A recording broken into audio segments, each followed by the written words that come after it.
پیغمبر وفات پا گئے میرے ساتھیوں، پیغمبر دے موت مبارک آ گئی. یہ ہے بار ربیع الاول مدینہ طیبہ کا، مدینہ پاک کا، صحابہ کرام کا. صحابہ فرما ساڑی زمانہ تو جاری ہو گئے، انکا میت و انہو میتون. چلو بنی ثقیفہ دے اندر سگینا، بنی سعدہ دے ثقیفہ بنی سعدہ اندر اکٹھے ہو جاؤ، خلافت کی معاملات حل کریں.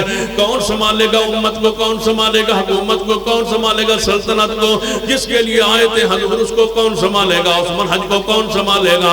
صدیق کے ہاتھ پر بیعت ہو گئی. فرما چلو حضور علیہ السلام کے غسل کفن دفن کا انتظام کیا جائے. کون غسل دے گا؟ فرما اہل بیت کا حق ہے غسل دینے کا.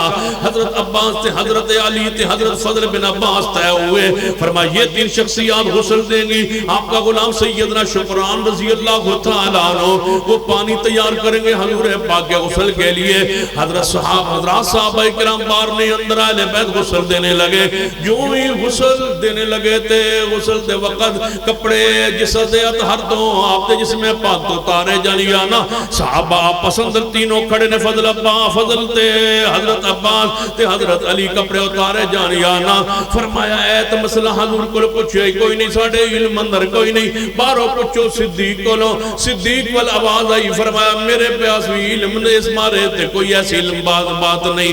نہ آج تک نبی نو غسل دیتا، نہ مصطفیٰ تو بعد کوئی نبی آئے گا. اے معاملہ تے پوچھے ہی نہیں. سارے صحابہ کھڑے کھڑے بیٹھے بیٹھے جس حالت اندر نے اسی حالت اندر آنکھ لگ گئی تے. سارے صحابہ کرام یہ ٹھوڑیاں داڑھی مبارک سینے نہ لگ گئیاں تے. ایک دروازے چو آواز، ایک نکر چو آواز آئی ہے نبی دے پروانے غلاموں صحابہ نبی پاک دے کپڑے نہ اتارے آجے.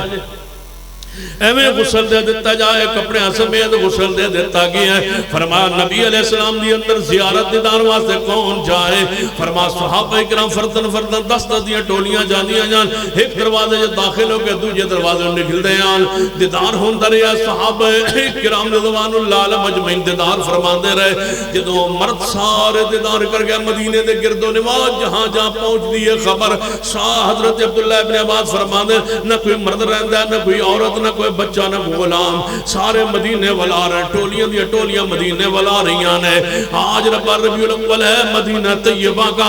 یہ دیکھنے آ رہے حضور کی زیارت دیدار کرنے آ رہے، حضور پر درود و سلام پڑھنے آ رہے، فردن فردن حضور کا جنازہ پڑھنے آ رہے. بغیر جماعت کے اکیلے اکیلے حضور پر درود و سلام دعا کرنے آ رہے، حضور کا دیدار کرنے آ رہے. صحابہ دیدار کرتے رہے اور اب باہر نکلتے رہے. یہ تو سارے حضرات پورے ہو گئے. فرمایا ہون فرمایا ثم ادخل النساء.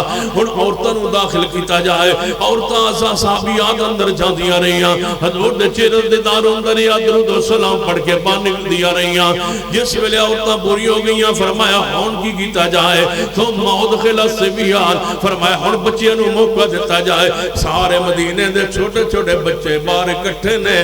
اسامی اپنے رسول نو ویکھنا، اسمی اپنے پیغمبر علیہ السلام نو ویکھنا ہے. بار ربیع الاول مدینے کا، ربیع الاول مدینے کا، ربیع الاول. بچے اندر داخل ہوئے، نبی علیہ السلام دے چہرے دی زیارت فرما رہے ہیں. یہ بچیاں دی تعداد پوری ہوئی. فرمایا اس طرح کرو غلام جانا چاہن. غلام اندر داخل ہوں گے. چار طبقے، پہلے مرد، پھر عورتیں، پھر بچے، پھر غلام. نبی علیہ السلام دا دیدار 3 دن جاری رہے ہے. حضرت عبداللہ بن عباس فرمان اللہ دی قسم 3 دن اندر شمار تے منگل تے بود. فرما 3 دن اندر میں ایک بھی مدینے جیسا بندہ نہیں ویکھیا جنہیں گھٹ پانی دا بھی پیتا ہوئے. صحابہ کرام دی کیفیت، صحابہ کرام دی حالت کیفیت، اتنا غم لگا، اتنا جدائی دا غم لگا. حضرات صاحب کون دفن کرے؟ نبی علیہ السلام نو قبر بنا دیتی گئی. حضرت عباس، حضرت فضل بن عباس و علی رضوان اللہ علیہ مجمعین تینوں شخصیات قبر میں اتاری گئی. تینوں نے نبی علیہ السلام کے چہرہ وجود پاک جسم پاک اپنے ہاتھوں پہ لے کے قبر پاک میں رکھا. جب قبر میں رکھنے لگے حضرت شکران رضی اللہ تعالیٰ غلام رسول بولے میرے پاس یہ سرخ رنگ کی چادر ہے جنہوں رسول اللہ اپنے اوپر لیا کر دے سر. کون لوے گا حضور تو بعد اینو درا قبر اندر بچھا دیتا جائے. اوپر نبی علیہ السلام دے وجود اتر نو رکھیا جائے. آپ دے نیچے چادر بچھا دیتے گئی. اس حدیث دے تان محدثین لکھیا یہ خاص رسول ہے. رسول اللہ کی میت پاک جسد اتر کے نیچے چادر ہے. عام میت نو جناب مٹی ہوتے رکھنا چاہیے. یہ خاص رسول ہے. چادر بچھا دی گئی. اوپر رسول اللہ صلی اللہ علیہ وسلم نو جناب دے جسد نو رکھ دیتا گیا ہے تو اوپر پتھر رکھنے شروع ہو گئے. ساتھ ہی طرف حضرت عباس تے حضرت فضل بن عباس نے پتھر رکھے.